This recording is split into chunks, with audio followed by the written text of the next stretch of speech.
देखिए, 2024 के लिए बीजेपी का सबसे बड़ा चुनावी हथियार है लाभार्थियों का वोट बैंक। और ये एक दिन में तैयार नहीं हुआ है, इसको तैयार किया गया है, इसको घर घर तक पहुंचाया गया है।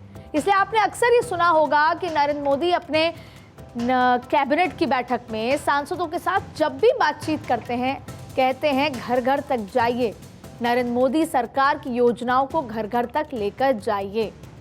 ये वही रास्ता है लाभार्थियों का वोट बैंक। और दरअसल पिछले 10 सालों में केंद्र की मोदी सरकार ने 100 से अधिक बड़ी योजनाओं को लॉन्च किया है और जिसका फायदा 80 करोड़ लोगों तक पहुंच रहा है। आंकड़ों के बारे में इसलिए बताया जा रहा है जिससे आपको पता लगे कि नरेंद्र मोदी उस आंकड़ों की लड़ाई में कितना आगे पहुंच रहे हैं। और इस चुनाव में ये लाभार्थी बीजेपी के मिशन 370 में सबसे अधिक नंबर जोड़ सकते हैं। अच्छा, सबसे पहले ये बात कर लेते हैं कि ये 370 हम पिछले शायद 10 सालों से या ये मान ले पिछले कई दशकों से सुन रहे हैं, लेकिन खास तौर पर ये 370 का आंकड़ा हम लोग बहुत लंबे समय से सुन रहे हैं, इसलिए ये 370 का आंकड़ा बड़ा फेमिलियर है हमारे लिए।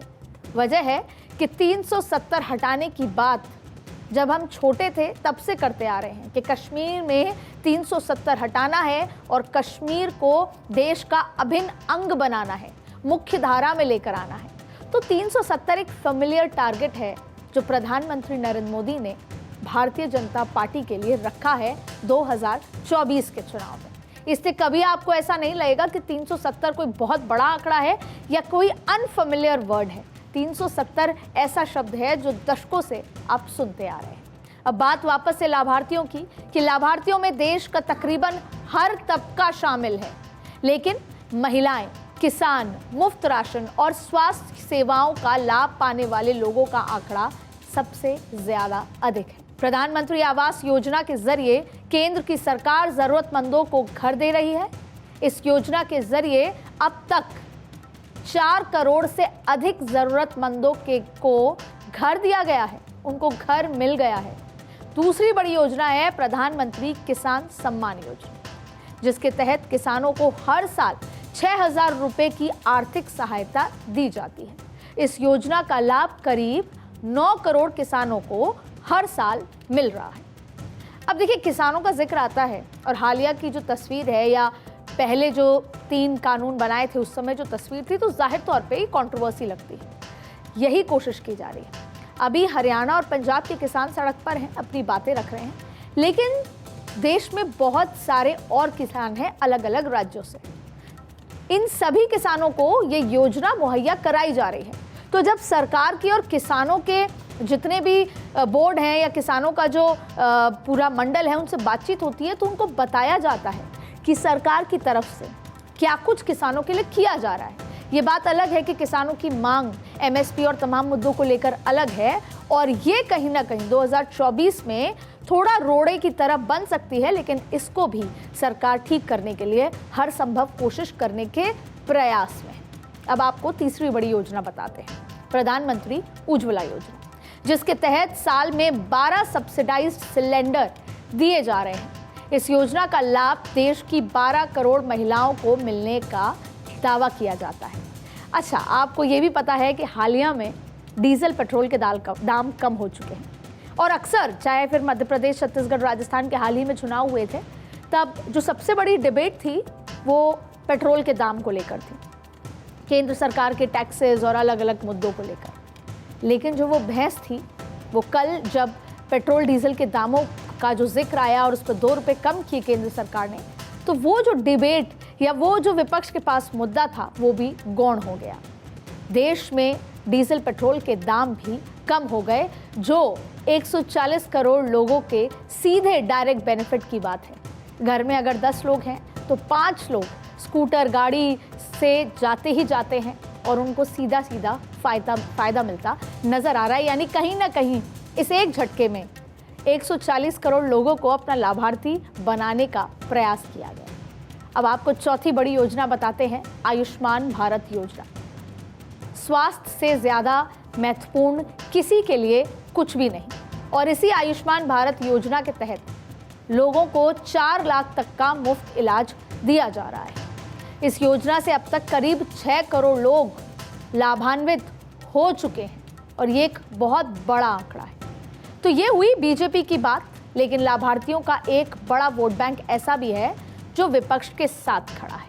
इसमें सबसे अहम है दक्षिण के राज्य, जहां वोटरों को लुभाने के लिए फ्रीबीज की परंपरा आज नहीं बहुत पुराने से चलती आ रही है, फिर चाहे वो टीवी हो या मोबाइल हो या बाकी ऐलान।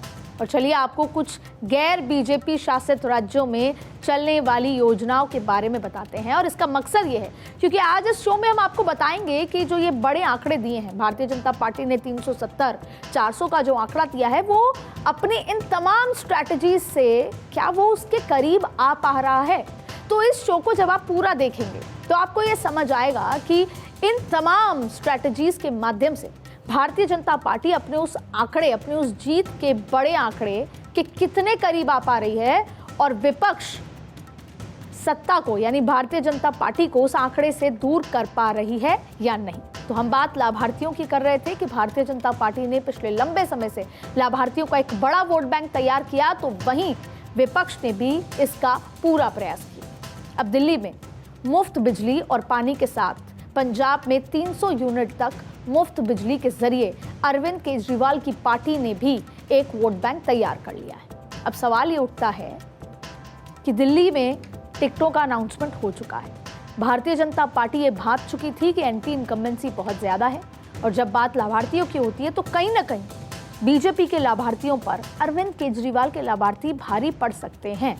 ऐसी स्थिति में 7 लोकसभा सीटों में से केवल 1 सीट को छोड़कर 6 सीटें बदल दी हैं। केवल 1 सीट पर प्रत्याशी को रिपीट किया है। इसकी वजह है एंटी इनकम्बेंसी, जमीन पे बहुत ज्यादा काम शायद ना हो पाना, या सर्वे में अच्छी रिपोर्ट ना आ पाना, या कहीं ना कहीं लाभार्थी वर्सेस लाभार्थी की लड़ाई में अरविंद केजरीवाल के लाभार्थी भारी दिखना। अब इसके अलावा आपको बात करते हैं राहुल गांधी। लगातार युवाओं और महिलाओं के लिए ऐलान तो कर रहे हैं, लेकिन लागू करने को लेकर कोई क्लियर ब्लूप्रिंट नहीं है।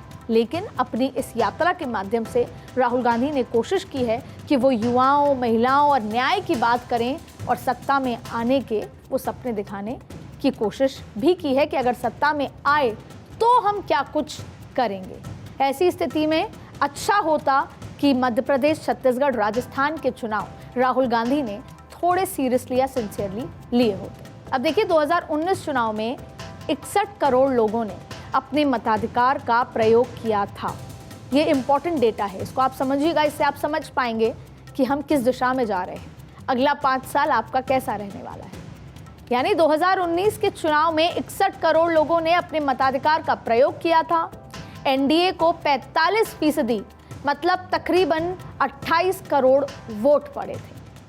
अब सोचिए जरा, अगर 80 करोड़ लाभार्थी में 28 करोड़ भी एनडीए के पक्ष में वोट डालते हैं तो बीजेपी आसानी से अपना 20% टारगेट अचीव करती नजर आ रही है।